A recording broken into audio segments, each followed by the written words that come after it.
À quels enjeux répond la gestion de l'eau au sein d'un territoire ? La réponse dans Industrie du futur, le podcast qui rassemble celles et ceux qui s'engagent dans la transformation de l'industrie. Cette semaine, Jérôme Hugelmann, chef d'entreprise chez Actemium Armor, décrypte les problématiques liées aux ressources en eau. Comment bien gérer une ressource qui s'épuise rapidement ? À quel sujet fait face la Bretagne en termes d'alimentation en eau ? Ou encore, comment le changement climatique impacte la ressource en eau ? Jérôme nous éclaire sur toute la nécessité de préserver les ressources en eau au sein d'un territoire. Industrie du futur, un format proposé par Schneider Electric. Bonjour Jérôme. Bonjour Laurent. Jérôme, je suis ravi de t'accueillir ici sur le stand de Schneider Electric. On est au cœur d'une des thématiques qui te concerne puisque c'est l'eau. On est donc au carrefour de l'eau ici à Rennes. Tu es chef d'entreprise pour la société Actemium sur le secteur Bretagne, c'est bien ça ? Alors, je suis chef d'entreprise d'Actemium Armor, donc basé à Dinan et Guingamp. Très bien. Sachant qu'on a différentes implantations d'Actemium en Bretagne, à Brest, Cornouailles, Lorient et Rennes en termes d'implantation. Les vacances, tu me fais rêver. Pardon ? Ce sont les vacances, des destinations de vacances. Oui, on est plutôt au bord de mer, c'est plutôt sympathique. Au bord de mer. Bon, alors, blague à part, qu'est-ce qu'une entreprise comme celle-ci vient chercher ici ou peut-être peut proposer auprès des acteurs de l'eau ? Quelle est sa valeur, quoi ? Actemium est la marque industrielle de Vinci Énergie et chaque entreprise a des segments, ce qu'on appelle chez nous des segments d'excellence. Ouais. Et un des segments d'excellence d'Actemium Armor est le traitement de l'eau. Donc c'est tout à fait légitime qu'on soit présent avec d'autres Actemium, d'ailleurs de Bretagne. 2 jours où on va pouvoir rencontrer les différents partenaires du métier de l'eau, aussi bien nos clients que nos partenaires fabricants, fournisseurs de matériel. Donc, j'imagine qu'en plus que la période qu'on a tous vécue a coupé en fait ce type de rencontre physique. C'est clair. Tu vois des évolutions qui ont été accélérées justement par le Covid ? Alors, des évolutions accélérées par le Covid, c'est question difficile. J'imagine, ouais. Déjà, ça fait 2 ans et demi que le salon n'a pas eu lieu, donc reprendre contact avec nos clients, c'est fondamental. Ouais. Surtout dans les périodes Covid où les portes n'étaient pas toujours ouvertes et les rencontres plus difficiles. Donc c'est un moment, les carrefours de l'eau, où on prend la température. On voit les évolutions, on discute avec nos clients sur leurs problématiques, sur le métier de l'eau est quand même très lié à des lois sur l'eau, à des réglementations. Donc encadré, entendre les nouvelles problématiques que rencontrent nos clients, voir la dynamique que ça apporte et les évolutions technologiques à mettre en place, c'est fondamental. Alors justement, tiens, pour mieux comprendre tous les propos que tu me tiens, quelle est la chaîne de valeur en fait d'Actemium ? Tu commences par où, tu finis par où ? Enfin, comment ça se passe et à quoi ça répond ? Alors, Actemium, déjà pour nous positionner vis-à-vis des clients, donc historiquement, nous travaillons de façon très forte avec les constructeurs et exploitants, des gens comme Sor, Stero, Veolia, Haute-TV, Degremont, Suez, les 3 gros creuseurs. Notre métier historique, c'est donc toute la partie distribution d'énergie, de la moyenne tension jusqu'au courant faible, et toute la partie automatisme, contrôle commande, supervision, télétransmission.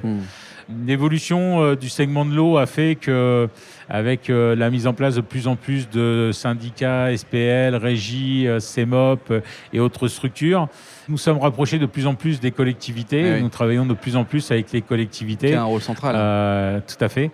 Avec, pour Actemium Armor, un rayon d'action Grand Ouest, Bretagne, Normandie, Pays de Loire. Cette présence auprès des collectivités a fait que nous avons été amenés à aussi diversifier nos activités en rajoutant des composantes hydrauliques avec des compétences en pompage, en vannage, en instrumentation, également des dossiers de continuité écologique, ce qui nous permet d'être multitechniques auprès de nos clients finaux.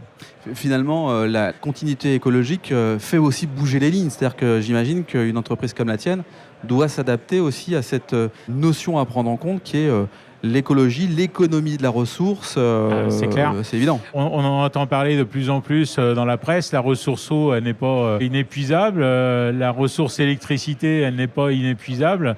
Donc aujourd'hui, clairement, les problématiques de nos clients sur ces 2 thématiques sont de plus en plus fortes. Ouais. Donc c'est comment optimiser la ressource, comment optimiser les consommations d'énergie, surtout en cette période où tout le monde sait l'impact du coût de l'électricité et du coût de l'énergie pour les industriels que sont les usines de traitement d'eau potable et d'épuration. D'autant plus que c'est peut-être pas généraliste, mais dans mon esprit, l'eau est pas chère. L'eau est accessible et finalement, il faut peut-être travailler sur d'autres leviers pour faire prendre conscience que c'est une ressource qui est rare.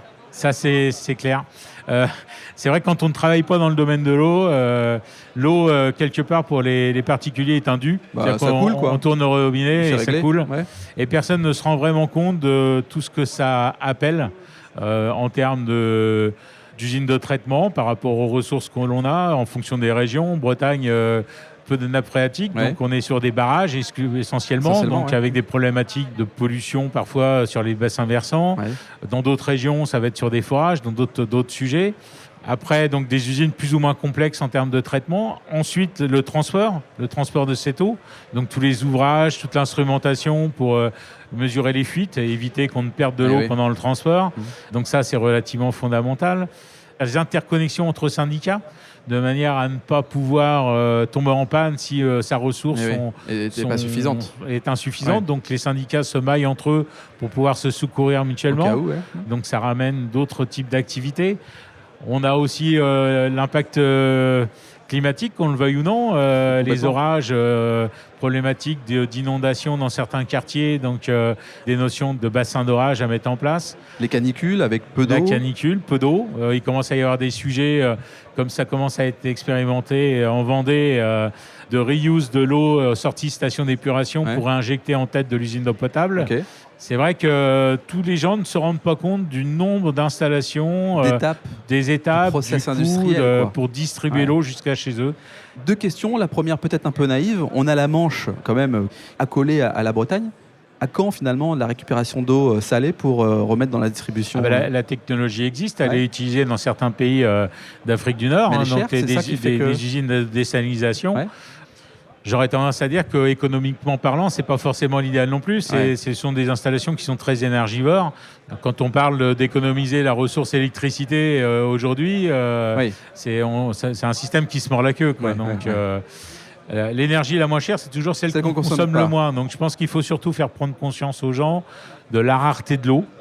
Même si on est dans des régions comme la Bretagne où on est censé est arrosé, et on voit qu'en Bretagne aujourd'hui il y a des crises, il y a des tensions sur l'eau dans la région malouine, dans la région finistérienne. Ce qui m'amenait sur la deuxième question, mais j'ai la réponse quelque part à la deuxième question que je voulais te poser, c'est est-ce qu'on peut parler d'autosuffisance en Bretagne? En eau? En eau, ouais. Jusque-là, oui. Jusque-là, oui. Mais attention. Mais demain, la population augmentant, l'hydrométrie, puisqu'on est encore une fois sur des barrages, donc il faut que la pluie soit relativement constante, pour que ces barrages se remplissent convenablement. On pourrait un jour peut-être avoir une problématique d'autosuffisance. Est-ce que pour une industrie, gérer son eau, recycler son eau, je ne sais pas si le terme est exact, c'est un atout, c'est une nécessité? Est-ce que c'est économique? Dans quel cas ça rentre, cette gestion de l'eau, lorsqu'on est une industrie? Aujourd'hui, c'est des sujets peu développés, je pense. Après, il faut voir que l'impact en quantité d'eau est différent en fonction des process. Bien sûr. Il y a des études qui sont faites pour dire que pour une voiture, il faut tant de centaines de litres. Donc, chaque industrie a un peu ses besoins particuliers. Donc, il y a des unités de traitement et de recyclage d'eau qui sont existantes, mais beaucoup de petites entreprises aujourd'hui soit utilisent des forages ou utilisent de l'eau qui est une solution, et ont souvent des unités de rejet, de traitement de rejet, de pré-traitement avant de remettre dans le réseau d'épuration.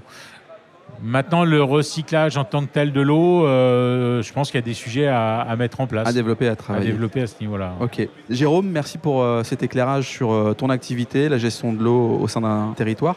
Comment fait-on pour entrer en contact avec toi si on veut en savoir un peu plus? Déjà, venir les 2 jours au Salon de l'eau. On est le premier stand quasiment rentrant. Et puis après, il y a le site internet Actemium avec une page dédiée au process de l'eau et où on trouve toutes les implantations françaises d'Actemium. Et évidemment, Actemium Armor est positionné sur ce site. Merci Jérôme, merci d'avoir participé au podcast Innovation en Région, un format proposé par Schneider Electric. De rien, merci à vous. Si cet épisode vous donne envie d'aller plus loin, c'est l'occasion d'en parler à Antoine Chart, directeur national des ventes. Bonjour Antoine. Bonjour Laurent. Antoine, peux-tu nous dire comment passer de l'idée aux actes lorsque l'on veut se transformer? Laurent, c'est très simple. Les sujets de transformation digitale, de décarbonation et d'électrification sont au cœur de la stratégie Schneider Electric. Et comme on a pu l'entendre dans ce podcast, l'ambition de Schneider Electric est d'accompagner les entreprises du territoire sur ces enjeux de transformation. Pour entrer en contact avec nous, rien de plus simple, le site internet www.se.com ou mon profil LinkedIn où je me ferai un plaisir de vous répondre. C'est très simple, merci Antoine. Merci Laurent.